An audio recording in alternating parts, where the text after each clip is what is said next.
Yeah, but I hope you guys can still find me here. I just went live again. Sorry, some of the people who have the other link, they may not be able to join, but if they come to YouTube, maybe they will find me. So if you can hear me now, please just let me know you can hear me. We just have 1 hour to talk about US grad school, really, and I'm just here to answer your questions. The way I told you in the chat, this is the best I can do to be able to carry as many people along as possible. It's not easy to talk to so many people differently after the one after the other, but with this kind of chat, we can have the opportunity to talk. Let me share this link on the group so that the people who are there can see. Um, so okay. Yeah, I just shared that so that people can join. I just shared that so that people can join.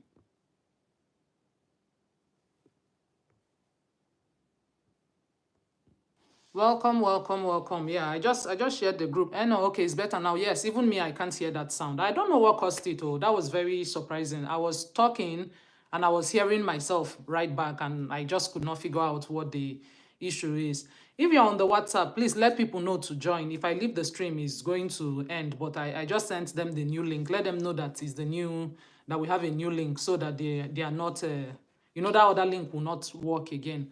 So please, if you could help me do that, that would be great. Thank you. Let's make the best of this hour. I don't mind if it is one person here, if it is 20 people here. I committed this time to try to answer your questions about US grad school, and that is what we are going to be doing, right? I know that this is application season. Its applications are starting, and if you're planning to go into grad school, you don't want to wait until the last minute. For most schools, application typically would go on until even December 31 or something like that. But you don't want to wait until the very last minute before you start applying, or before you start figuring out what do I need to do, who should I be talking to, how do I need to go about it. And I've had all my mentees in that group. There's close to probably 500 of you on the ScholarUP graduate mentoring group. And I've been thinking in my mind, how do I really support everyone, right? What's the best thing I can do? I'm very, very busy. The best I can do is to create this 1 hour time, at least every Saturday. If people are committed to showing up, you'll be able to move forward with your application. I know that it's not everybody that can afford to pay people to do things for them. Some people may be doing it on their own, and you just need clarifications here and there. You just have questions here and there. And the best I can do is to provide that clarity to the best of my ability, right? Because it's not an easy journey. So the whole goal of this live is a Q&A question, is a Q&A, right? I told you to come with your questions. If there are confusions, if there are areas of your applications that you're trying to get clarity on, just feel free to ask the question. We have about 45 minutes to go. Let's talk about it. Let's figure out, the best way for you to move forward. Welcome to the room. I see we have a couple of people. Let me know where you are joining from. Thank you for joining. It's good to have all of these people. And I was just saying that our topic is US grad school applications. The application season has just started, or is just starting for some school. So it's important to do the best you can to really. All right. So any questions, please? Do you have any questions?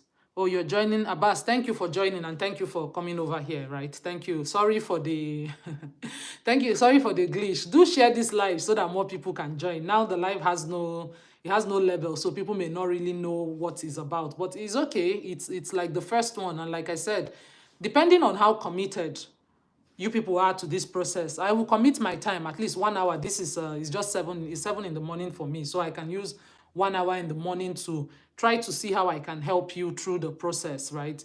So for those of you who don't know me, my name is Dr. Amaka Ifeduba. I believe if you're not in the WhatsApp group, if you're not in our ScholarUP page, you probably don't know me. But if you are there, then you know a lot of things about me. But I'm just introducing myself for the people. Yeah, people are saying the link is not correct because they didn't. If you could just help me let them know that this is the correct link, that would be great. Ekene, welcome, welcome, welcome. Like I said, this is a Q&A. Let's not waste any more time. I'll be gone in 45 minutes, right? I believe if you are here, like I said, the topic is US grad school application. I just want to provide you tips, provide you best practices on how you can go about your applications and how you can go about being successful with it. So tell me where you are joining from, and if you have questions, just ask your questions. I'm looking at the chat. I see the people who are here. The whole purpose of being here is not just to, it's not just to sit down and hear me talk. I need to be able to figure out what exactly are you doing. Are you currently, like Eno, Abbas, Solomon, are you currently applying for US grad school for this season, right? Solomon is from Nigeria. Thank you for your time. May the King of the universe bless you. Oh, thank you, Solomon. Thank you so much for that prayer. It makes me really happy. I appreciate it. Thank you. You know, I was just saying that I have a lot of, I don't know if you are all in my group, right? There is close to like 500 people there. And I keep asking, how do I support everybody? How do I, people come to me one-on-one for questions. It's not easy, really. It's not easy. It's not like I don't have other things that I'm doing. I have a life. I'm very, very busy with so many things. But still, it's all about planning. Even grad school itself, succeeding in grad school is about learning how to manage your time. It's about being intentional about managing your time and seeing, okay, this is how I can build my portfolio, build my CV. If you've been following the news in the US, you know that things have become even more competitive. It has become far, far more competitive than it used to be because funding has been cut in so many places. So if you're not very intentional about making your CV, making your portfolio stand out, you keep getting rejections. That's just the simple truth. There's no magic, there's no secret to it. If you keep doing it, you do it anyhow, most likely you are going to get those rejections. So I felt like, okay, the best I can do is to create this 1 hour time. Let it be like a group mentoring session where we keep coming back the same time every week, 7 to 8 my time, and it's like is it 3 p.m. in Nigeria? Well, depending on what the time is, but this is early morning for me. This is just past 7. Okay, let me see the question. Lauren says, please, what resources would you recommend to support one to craft a powerful CV and SOP? Yes, this is a very, very important question. Very important question, because your CV, your SOPs, those 2 documents are the 2 most important documents for your application, right? The next important one is your recommendation. We can talk about that later. But you see your CV, you see your statement of purpose. That is what is going to differentiate you from the other person. And the mistake I've seen a lot of my mentees do is to, you just use AI, generate it, and it's sounding very cliche. It's sounding like everybody else. There's nothing about your CV that is standing out. So what I'm going to suggest to you is, when you start preparing for US grad school, let me assume that you are applying for this fall, you are planning to do this application season.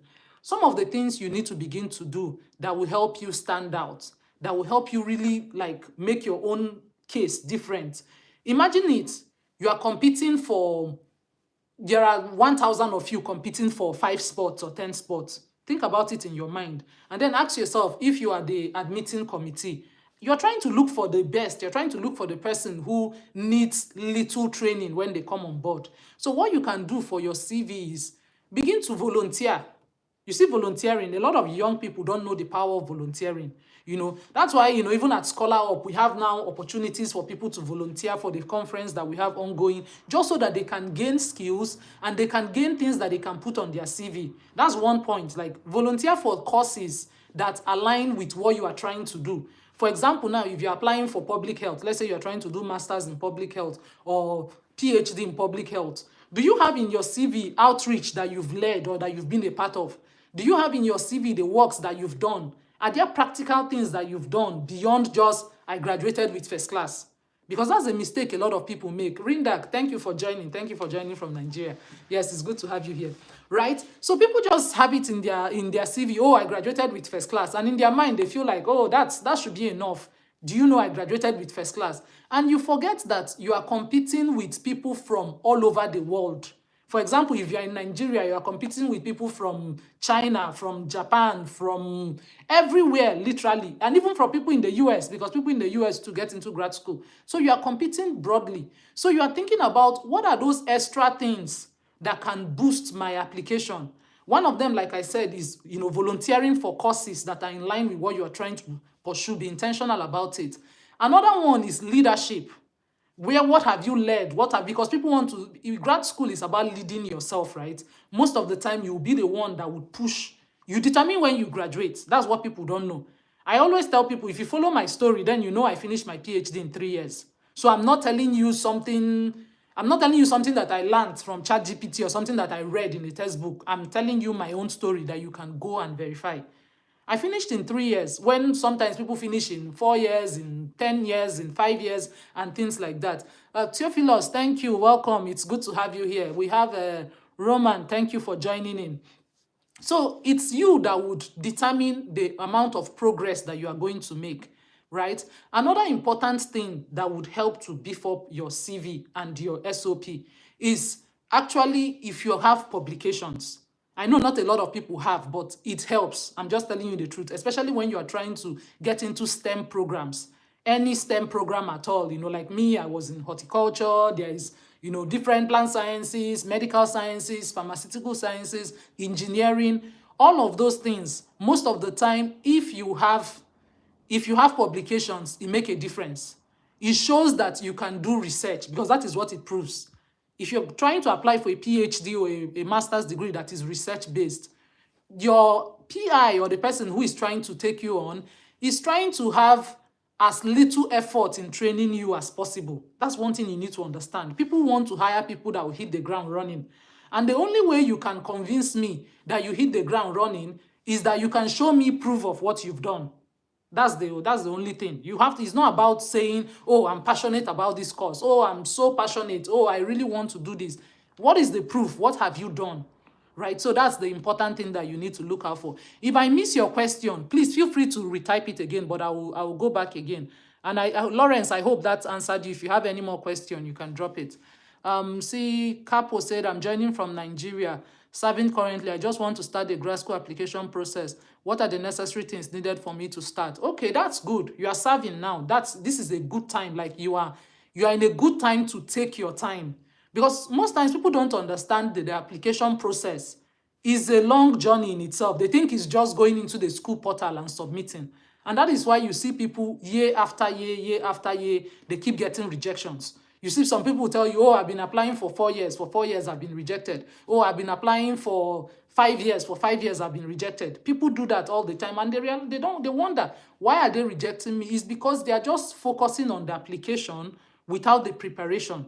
They don't understand that the bulk of the work, what actually gets you into grad school, is the work that you do before you hit submit, right? So now that you are serving, this is a good time to start working on your CV. Start working on the information that you have there. What do I mean by the information you have there? Do you have a paper draft from your bachelor's degree that you can begin to work on submitting so that you publish it? This is the time to do it. Are there courses that you are volunteering for even as you are serving? Are there leadership opportunities?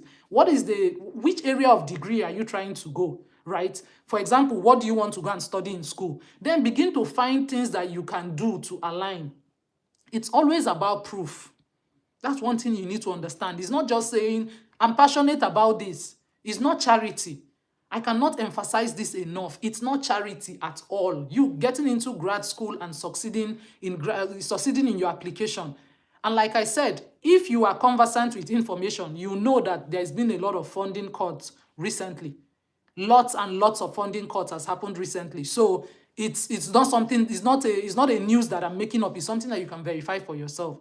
So if you want to be successful, I think I made a post not long ago that I shared with the people in my group, and I was telling them, I said, if you want to succeed in US grad school application, now is not the time to cut corners, because you keep getting rejections. If you want to keep, cutting corners, you keep getting rejections. So, Capo, you want to begin to work on your CV. You want to make sure you have your transcript.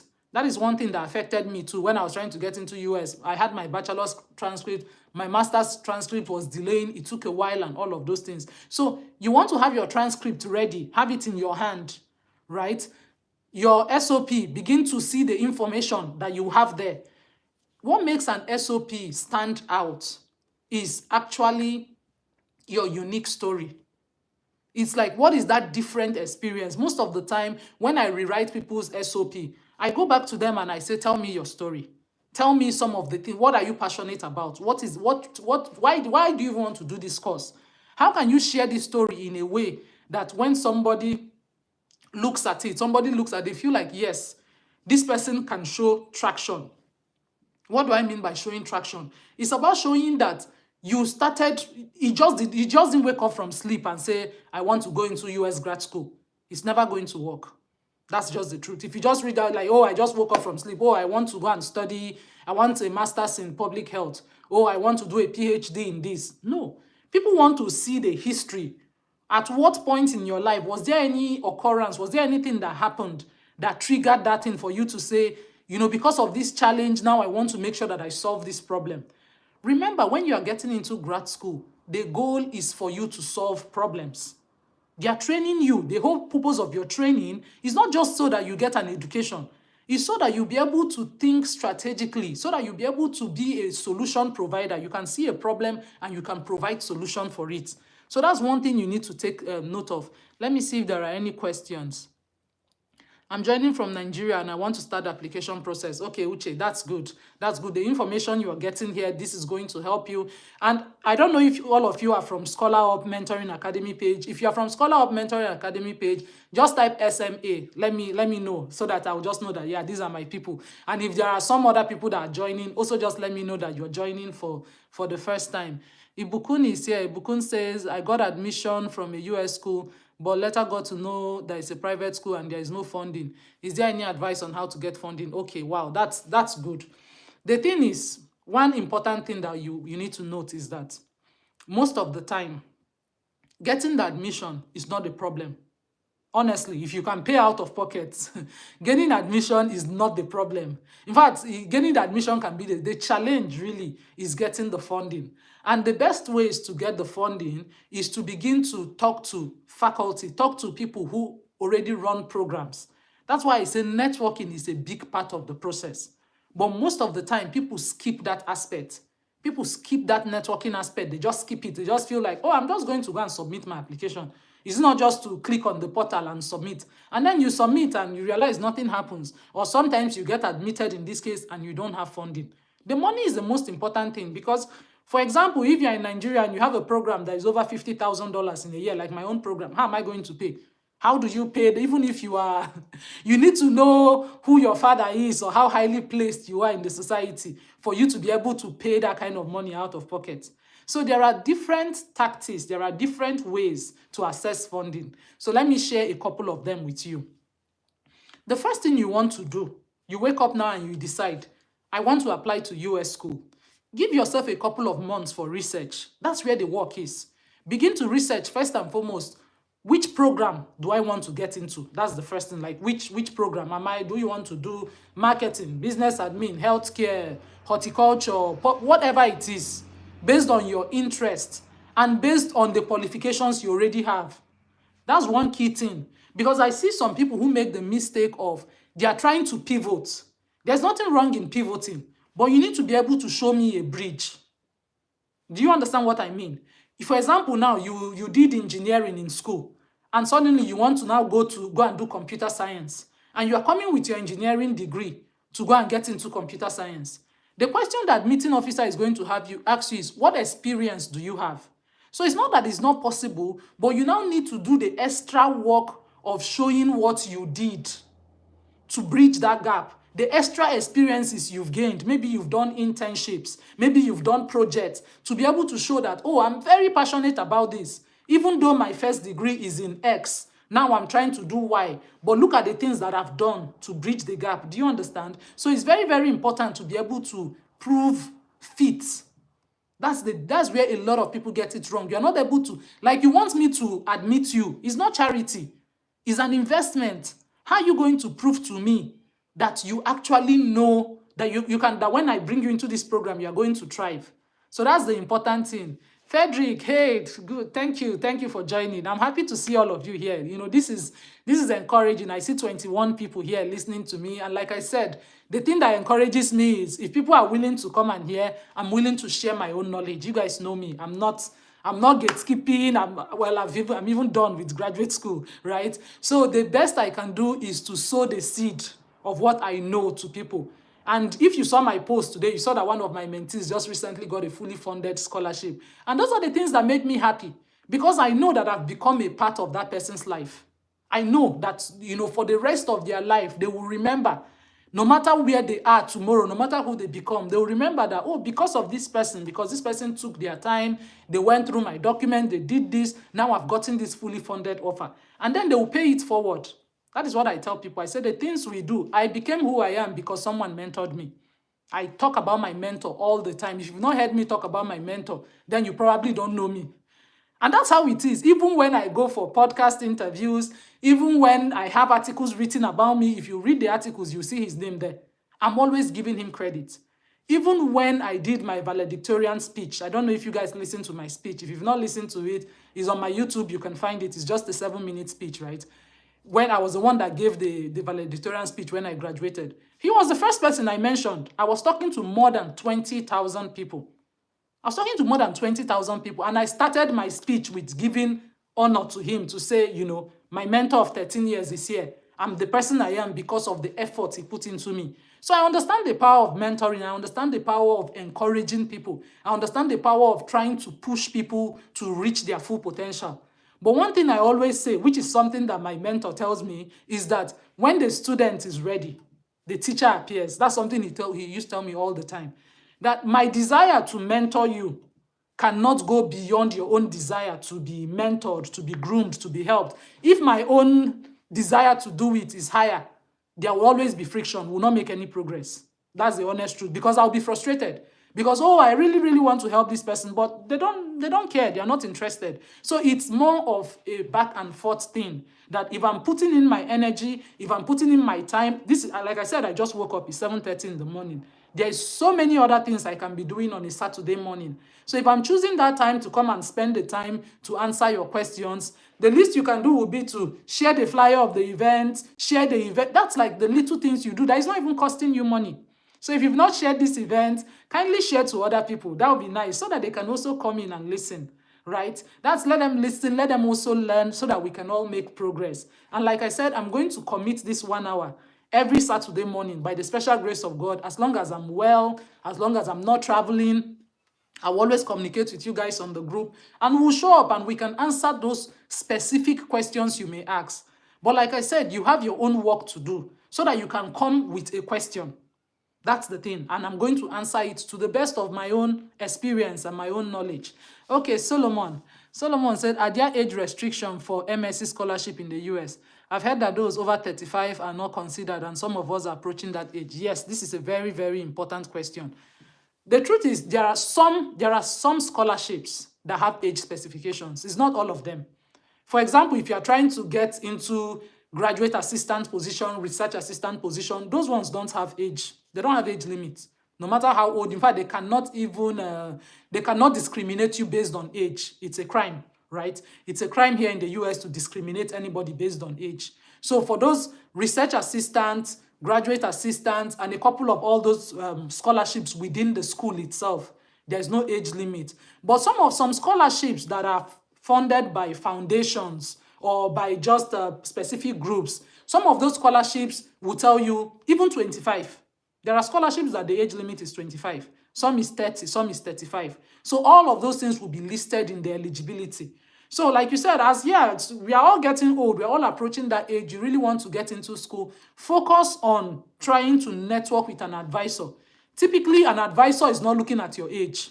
I've seen people who are 40 plus in PhD. In fact, I have friends who are coming in and they are 40 beyond and they are fully funded. An advisor will be looking at your experience. And sometimes having that long experience, let's say that you've been working, you have like a working experience that you can show, it makes all the difference. So sometimes that's your age. If that your age is in line with experience in terms of that you've been working and you've been leading and you've been doing things, you've been completing projects, it's going to be an advantage for you. But yes, you're right. There are some specific scholarships, mostly scholarships that are funded by foundations or scholarships that are funded by external organizations that may have that specification and say this age, but it's not all of them. So don't even let age be a discouragement for you. Age is just a number. People get into graduate school at 50. People start at 60. So people can start at any age at all. Right? So don't let it discourage you at all. Instead, what you are going to do is to, like I mentioned to you, be specific in your research to say, okay, let me begin to find an advisor who I can prove myself to. Okay, let me see. Eno says, how would you advise graduates who find themselves working in a field that is unrelated to their course of study? Okay, so this question now, maybe you need to clarify a bit more just so I can understand. So you say graduates working in a field, not their course of study. Is it that, are they trying to now go back to get a degree in their course of study, or are they trying to pivot to the new place they are working? I don't know if you understand, just so that I am answering your question, like the specific question, the way it makes sense to you. Let's say, let me give you an example so that you explain it back to me in the chat. Okay, let's say, for example, I graduated from horticulture right now, right? I graduated from horticulture and I went and I'm working in, say I'm working in a software development company and I'm working in tech, right? So I have a horticulture degree, but I got a job and I'm working in tech. Now, are you asking what advice am I going to give to this person because they are trying to come back to graduate school? They're trying to come back to graduate school and work and follow their horticulture pathway. Let's say you have your bachelor's in horticulture, you are now trying to get into a master's degree or a PhD and follow the horticulture pathway. Or these people now who are now working in tech are looking for a graduate degree in tech. That will help me know what you are asking. All right, Diana, hello, thank you for coming. So let me see. Frederick said, I did a case study research work on an exchange program outside of my home country. Do you recommend I share it as a paper? Okay, you did a case study. Is this published? This case study that you did? And of course, you can include it in your whatever you've done, right?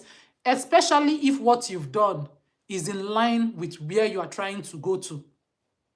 It's always about fit, right? Even though sometimes it's good to show broad experiences, but as you're showing broad experiences, be thinking about this program that I'm applying to. What are the requirements for this program?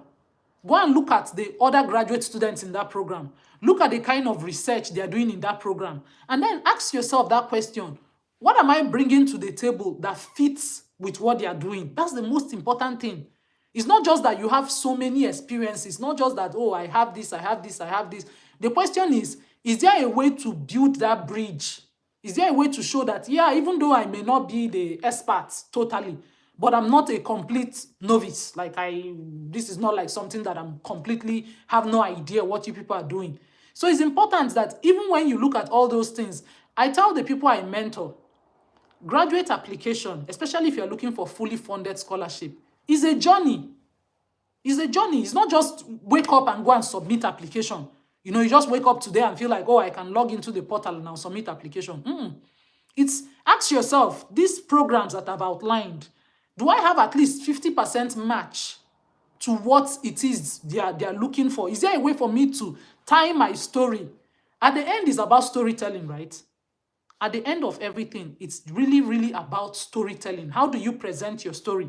How do you present your story to be able to tell people that if you select me, I'm going to thrive?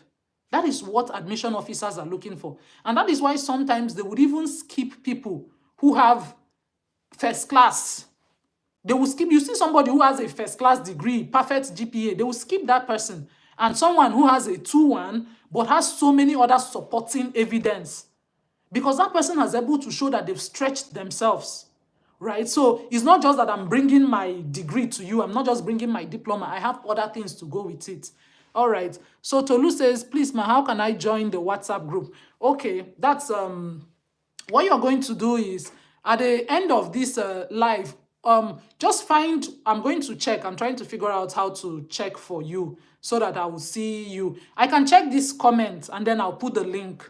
I'll put a link of the WhatsApp group to the comment section so that you'll be able to join, right? So that's, I think that will be the best way. Israel Tolu, okay, I think Tolu is your name, right?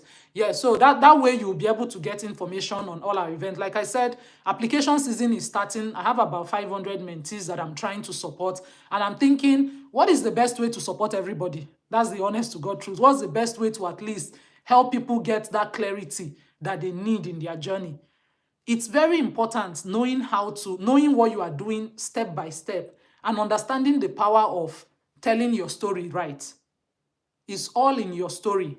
Is all in the way you tell your story. Okay, Abbas, you said you are a PhD aspirant. I have one paper recently published. Oh, that's good. Considering the number of schools and courses, what is the best and simple way of filtering schools that best suit my interest? Okay, that's a very important question. And congratulations, the fact that you have a publication is good.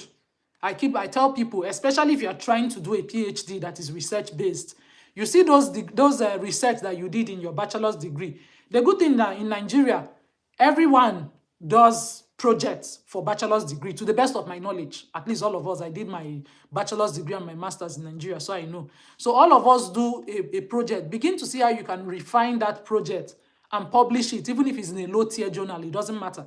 The most important thing is that it goes through peer review and it is published, right? So, Abbas, the thing is, when it comes to this searching for schools, right, it's a long journey, honestly. And research will be your best friend this time. You know, whether you are using ChatGPT to help you filter, you are using direct Google research. And I would also say, look out for those who are actively advertising. That's another key thing. Because sometimes, yes, the school is doing the program, but there's no funding that year. They are not accepting anybody that year. They are not, there's no money and things like that. So keeping an eye out for the people who are actively advertising, that's like a key thing for you to do. That you keep an eye out for people who are actively advertising for position, because now you know that these positions are open. There are people even on LinkedIn. That's why I tell upcoming graduate students, I tell aspiring graduate students, you are doing yourself a disservice if you are not using LinkedIn actively for networking. All the professors you are looking for, all your future advisors, at least 99% of them are on LinkedIn. And most of the time, people just come on LinkedIn and they see what's going on. Some of them may not be actively posting, but most of the time they show up every day. I tell people that, you see that when you are submitting your application, they will tell you to submit your LinkedIn URL. It's part of what you submit, even if it's job application these days. So it's very important that you use the tools that are available to you to help yourself stand out as much as possible. You want to help yourself stand out. LinkedIn is a great place to reach out to. You see people, they will just come and they will advertise. And they will say, oh yeah, we are looking for a PhD student in this. We are looking for a master student in this. I see those adverts almost every day. Almost every day. There is a way that you use the search engine to begin to make the algorithm bring those posts to you. You want to search for specific people who would add value to what you are trying to look for, depending on what your goal is. So you filter. You filter based on interest. That's the first key thing. And I tell people, have schools at different levels. You don't want to just apply to only Ivy League schools, like you apply to Harvard, you apply to all of those ones. There's nothing wrong with it, and it's not like getting into those schools is impossible. But make sure you have a balance in terms of things. But then deep dive and begin to send those emails as soon as possible. I always tell my mentees, sending out cold emails is not optional, but you need to structure it correctly. It needs to be such that it's difficult to ignore. That's the important thing. Otherwise, if you just write something very generic, people will just ignore you because they're very busy. Everybody is very, very, very busy. And you are not the only one who is seeking that position. So it's really not easy. Okay, let's see, Uche. Abbas, I hope that helped you. Like I said, it's just you doing your research, you actively applying to the people who are advertising. That's a key place to start. This is my mentee who just got a fully funded offer. It was just based on an advertisement that I shared with her. I just shared it with her. I saw somebody advertise. I was like, okay, let's follow up with this person. And before you know, she was invited to interview. Before you know, she got her fully funded offer. She didn't even have to go through the whole stress of applying to so many schools. I tell people my own story. I say, for me, I applied to just one school. But it took doing the research beforehand. If you do your research beforehand and you land an advisor, it saves you cost of application fee. It saves you trial and error. It saves you the stress of just applying broadly. Just apply.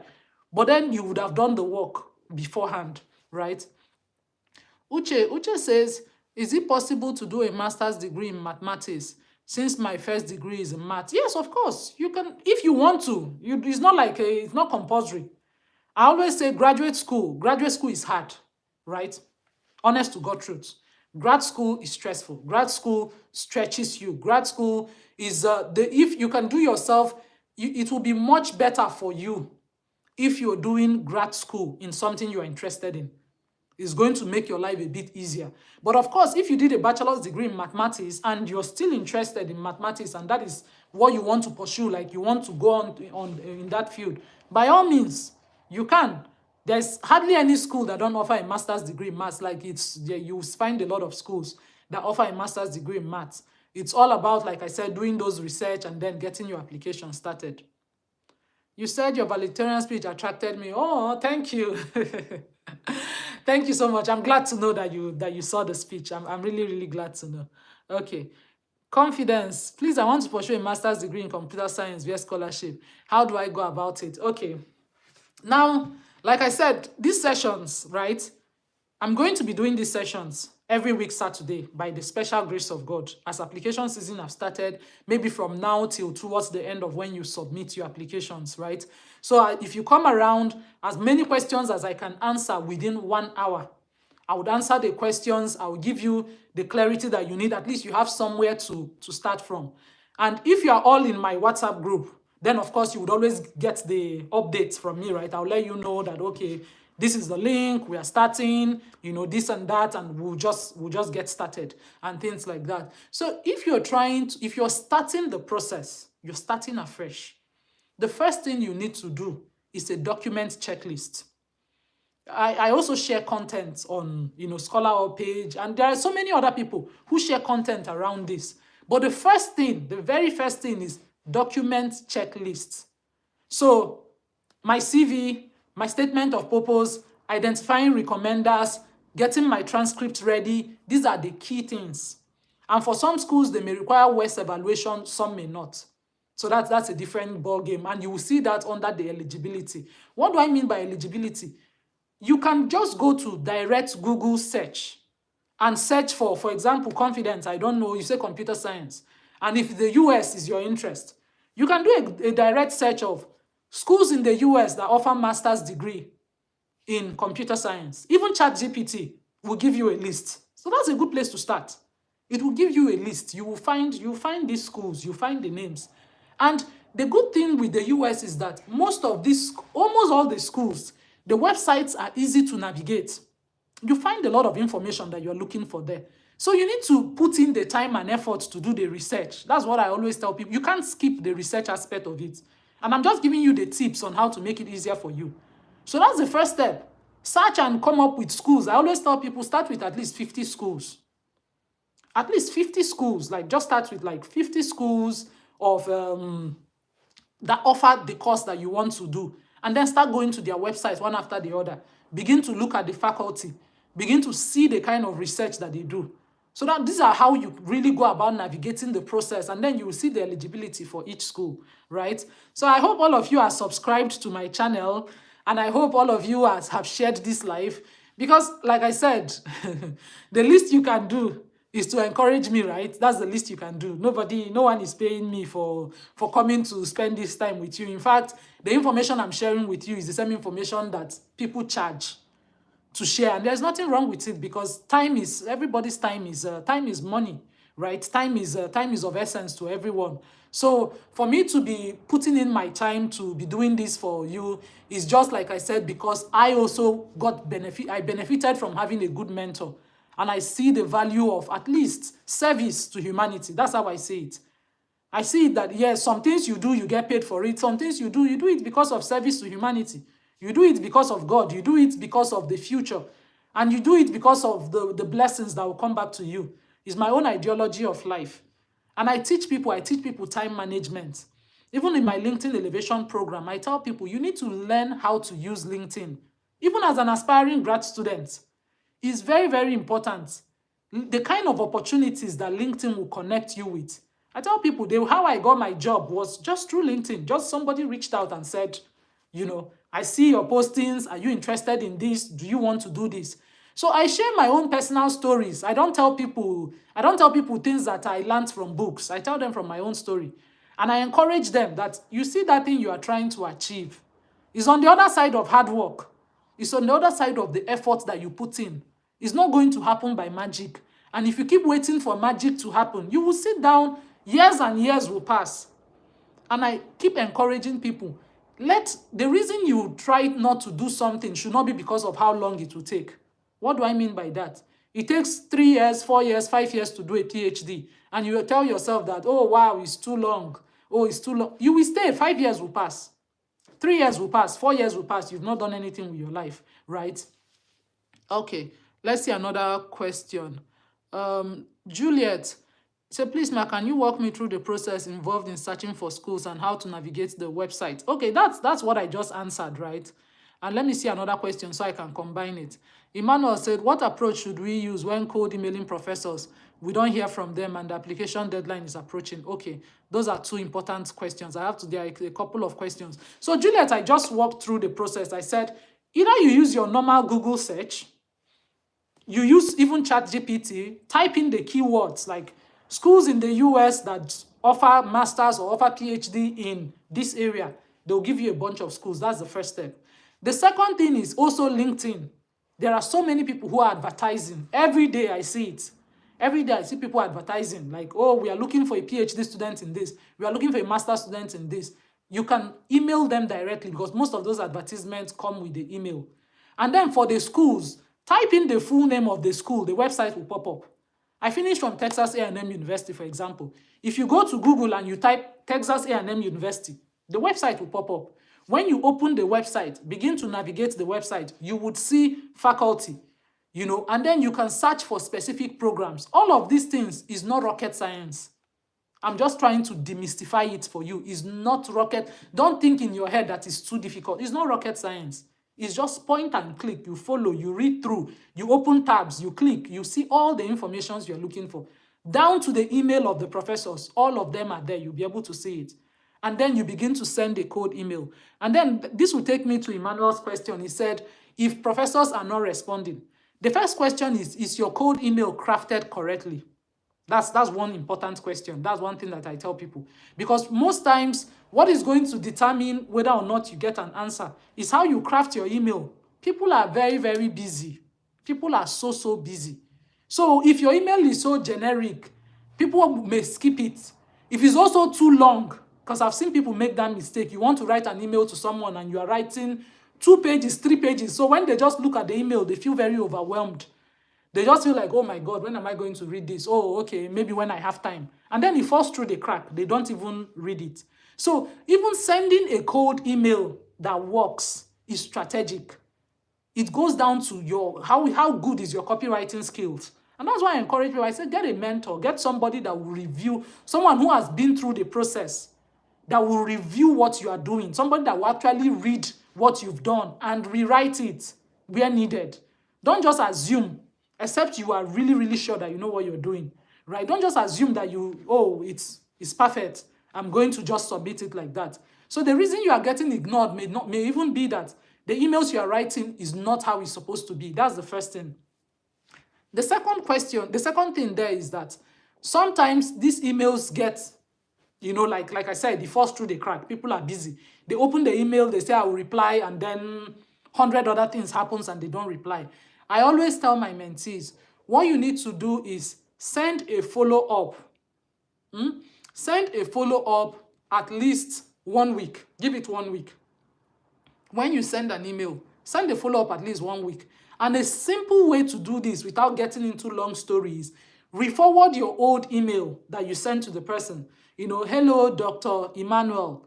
I'm just re-forwarding my email just in case you missed it. I'm looking forward to hearing from you. Thank you very much. Very simple. You are not overwhelming the person with unnecessary information. People don't understand the importance of brevity, like keeping it to the point. You think that it is the length of what you write that would make someone interested. No. When it comes to grad school, it's the quality of what you're writing. It's not that what you wrote is so long. Because even writing something that is so long, like I said, can be a discouragement. It can be a reason why people just, this is too long. When am I going to read this? When am I going to respond? So you need to be sure that what you are writing is enough to pique somebody's interest. That's the whole point. Like, what am I going to read you write to me as a professor for me to say that, oh, okay, well, maybe this is somebody I need to look at. Or maybe I see alignment. Because now maybe in their email, they've told me that they read my recent paper and the work that I did in my recent paper aligns with something that interests them that they did in their previous study. You see that fit? You see that fit that I'm talking about? So it's all about how you craft the story. So I would advise you, send a reminder after 1 week. And the reason why quantity is important in cold emailing is because you are not going to hear back from everybody. Some people don't even see your email. Some of your email go to spam. So you may not hear from everybody. So the people that you do hear from, you want to nurture them. So if you send out like 200 emails, for example, and you hear back from 10 people, so these are the 10 leads. It's just almost like marketing, right? It's like you're doing sales. That's why I tell people. I say learning how to do marketing, learning how to do sales is a life skill for everyone. It's a skill that will carry you through life. Knowing how to sell yourself, knowing how to build relationships, knowing how to network correctly. For example, you can have an advisor respond to you and say, oh, sorry, your CV was very good. You get those kind of answers. Somebody will say, your CV is very good, but unfortunately, I don't have funding this year. Some people may not respond. They will think that is a bad answer. It's not. That's a lead.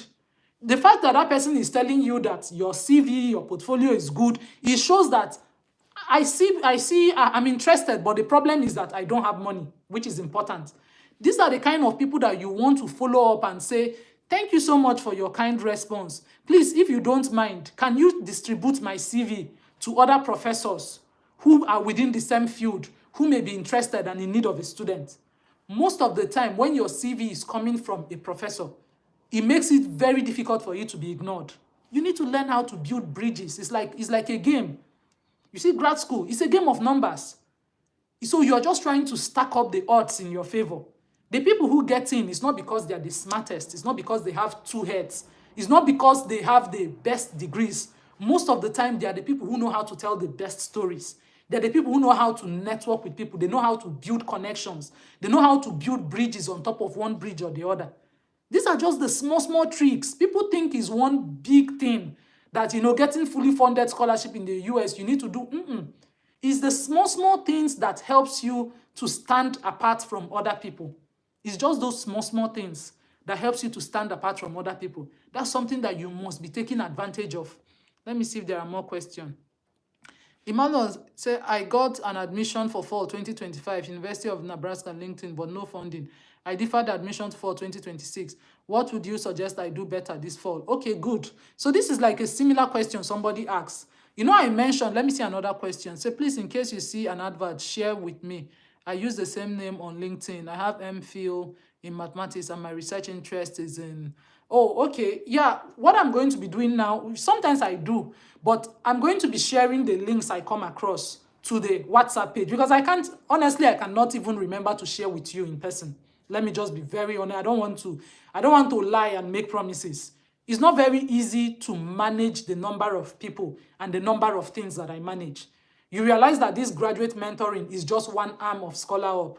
I still have the personal branding side. We have a global conference that is coming. So, there is so many moving pieces. And then I have my own professional life and my own professional career. So I don't want to promise you that I'm going to remember to search your name and share an opportunity I come across with. But what I'm going to be doing from this coming week, for all of you who are on the ScholarUP page, as I see this advertisement, I will repost it, maybe repost it on the ScholarUP page, and I'll share the link with you guys. So that if the one that matches you, right? I think this week I saw some on engineering, I think I've seen some on computer science. It all depends.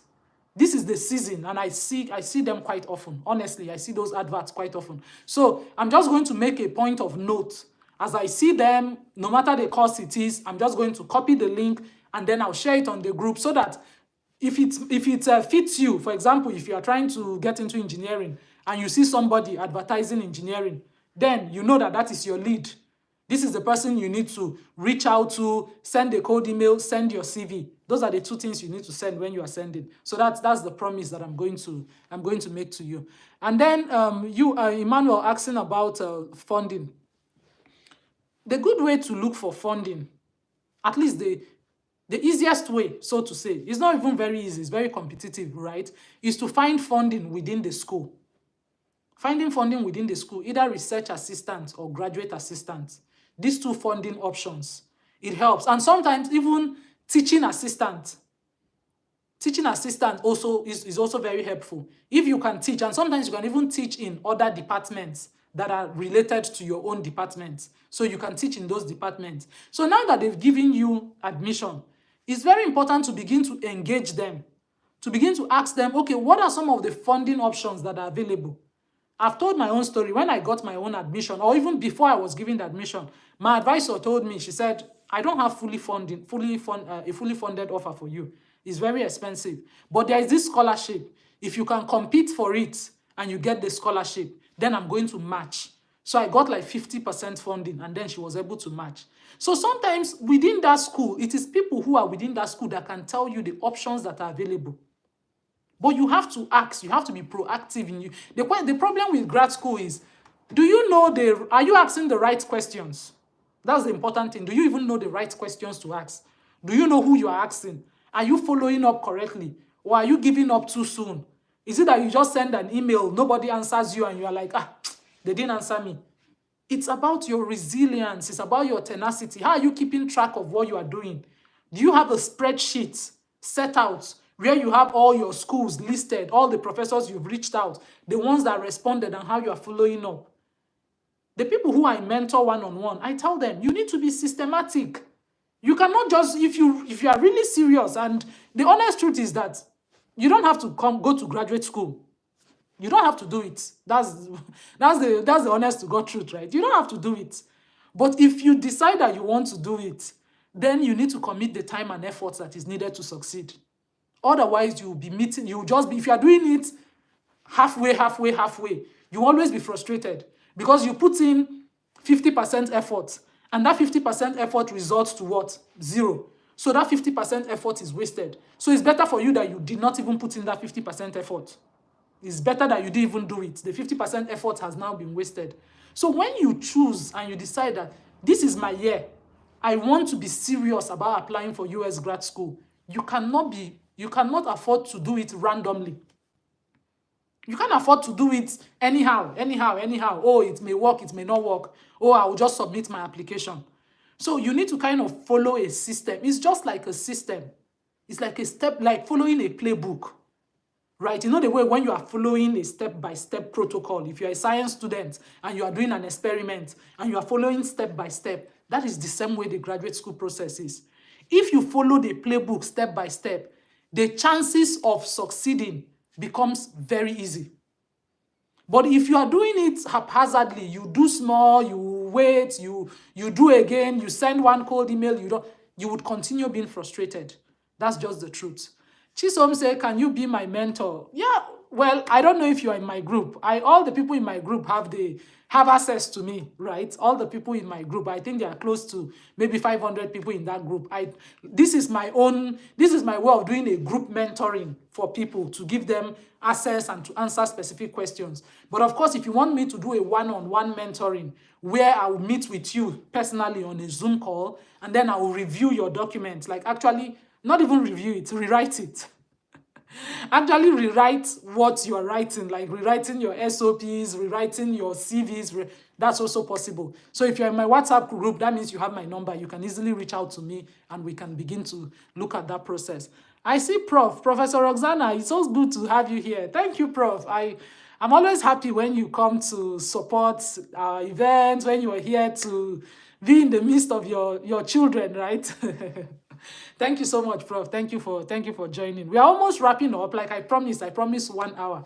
I see on my screen that it's 53 minutes now because we had to let go of the other live because of the noise, and we started this one.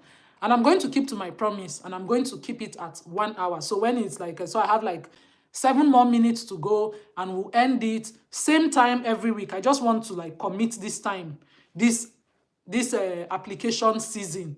At the end of the season, even if it is 2 people, even if it is 3 people who were consistent in coming to listen, applying what I was teaching them, putting it into practice, and then succeeding, it makes me happy. It makes it worth it for me. It just makes it worth it, because gaining admission in the US is something that is going to change your life. No cap, right? It's going to change your life totally. Like, your life is going to become different. If you are in Nigeria, for example, and you gain admission and you move to the US, your life has become totally different. It's now different. It's totally different. You said, okay, I'm not in your WhatsApp group. Please, can you add me? Okay. I said, once I end this live, right, and the live loads up, I'm going to put the WhatsApp link to the comment section just so that you would be able to see it. That's what I'm going to do. So I'm going to put the WhatsApp group in the comment section. That way it will be very easy for you to connect with me. I believe most of the people here are already in the WhatsApp group, but if you are not, I'll put it there so that you can join the WhatsApp group. At least that gives you closer access to me. This whole training mainly was for the people in my group, but of course, more people are always welcome. That's the truth, because people are looking for ways to understand what they are doing. And sometimes, people make it look to you as though it's one thing that you will never learn how to do. It's not true. I'm telling you, it's not true. It's not something that is impossible for you to learn how to do. You just need to be willing.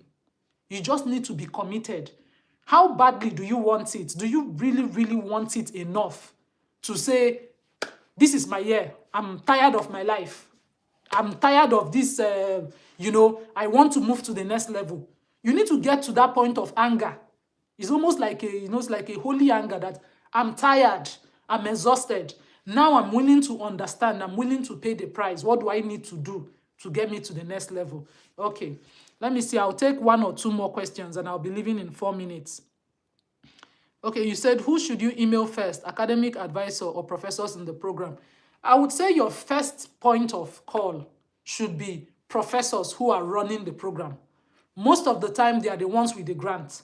Even though some schools, they do like a group hire.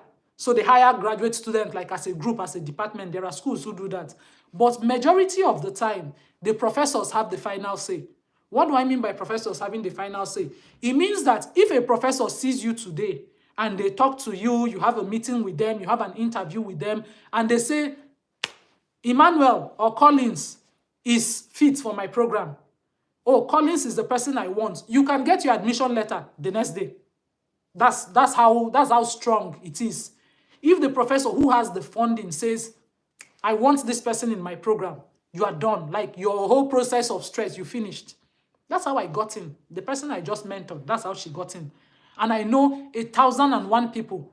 So it's always about convincing that one person that you are the best fit for their program. I tell people that is where your effort should be in. That is where your networking, that is where your salesman speech, that is where your marketing. And even when they invite you for interviews, how do you carry yourself? How do you present yourself? How are you able to prove to me that out of 100 people that are looking for this position, I should select you?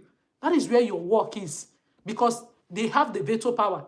It's their program. They are the ones that look for the funding. They are the ones that get the grants. So that's the thing. But messaging program directors is also very good. You can message program directors and then ask them questions about the program. They're always they will answer you. Ask them eligibility. It's also a way of connecting. And let me tell you one final tip that is going to help you. You see, there are programs that do webinars, especially around graduate school program season. They'll begin to do webinars for intending graduate students. Begin to plug yourself into those webinars. That's a good place to network. That's a good place. You want to get familiar with people. People don't understand the power of visibility. People don't understand. When I talk about visibility, I mean strategic visibility. Being in the right place at the right time and getting the right people to notice you. It's not going to just happen.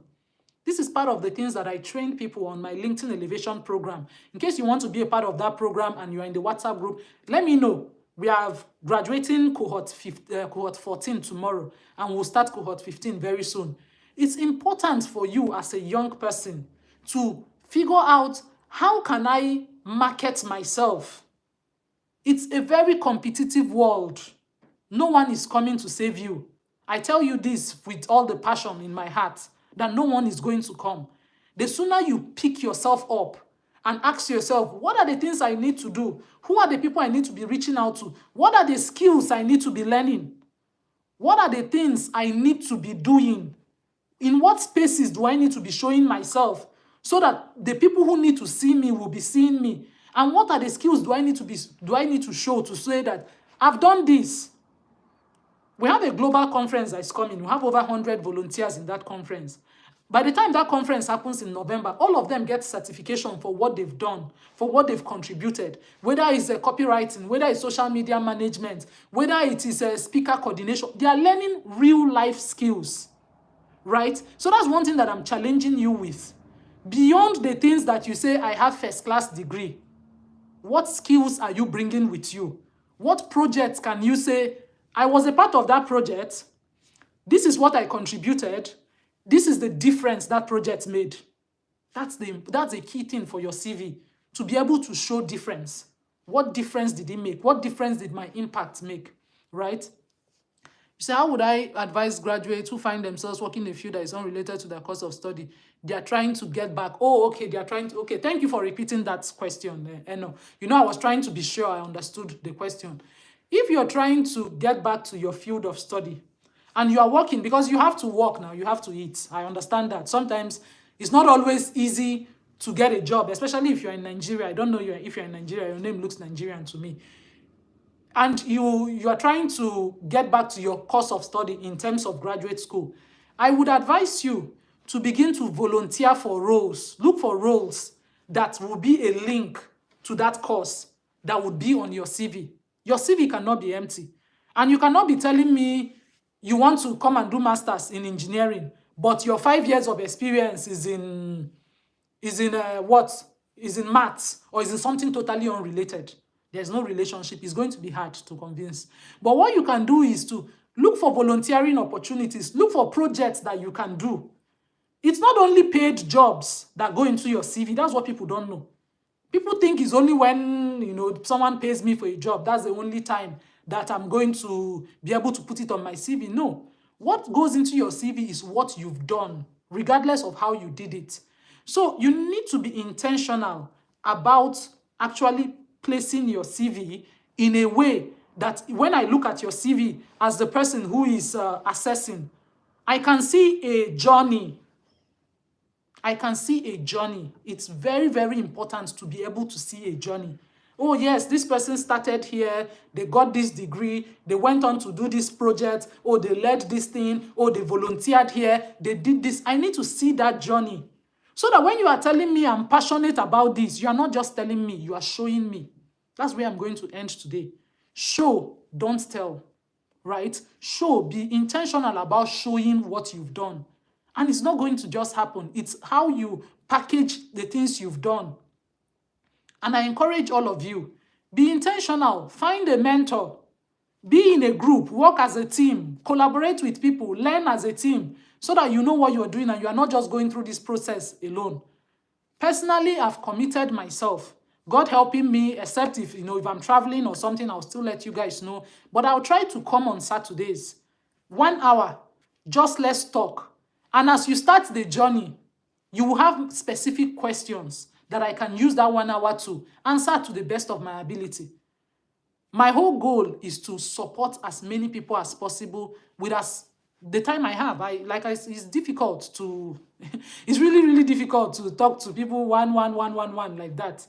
It's not very easy, especially when people feel like, we shouldn't even pay anything at all. The best I can do is to, kind of hold these group webinars, hold these group teachings, and then let's learn together. Just to encourage you to know that your dreams are valid. You see your dreams, they are very, very valid. If you have a dream to study in the US, you have a dream to, to come to it's very valid. The people that are doing it, they don't have two heads at all. You just need to reach a point where you say, what does it take to do this? What are the steps? What are the best practices? What investment do I need to put into this process to make it work? If I've received rejections for 3 years, 4 years, this year, I'm no longer going to receive rejections. And okay, so how would you volunteer? Reach out to me on WhatsApp. Are you in my group? If you're in my group, reach out to me. I'll send you the link to the volunteering group. We just started in earnest, so that's ongoing. So there are so many things that I'm on top of, right? I'm doing so many things. Part of the things I'm teaching you is how to lead, how to coordinate yourself, how to manage your time, how you can see that it is possible to manage your time and move forward. Like so many of you here, I'm a Nigerian woman. You know, you can tell that from my name.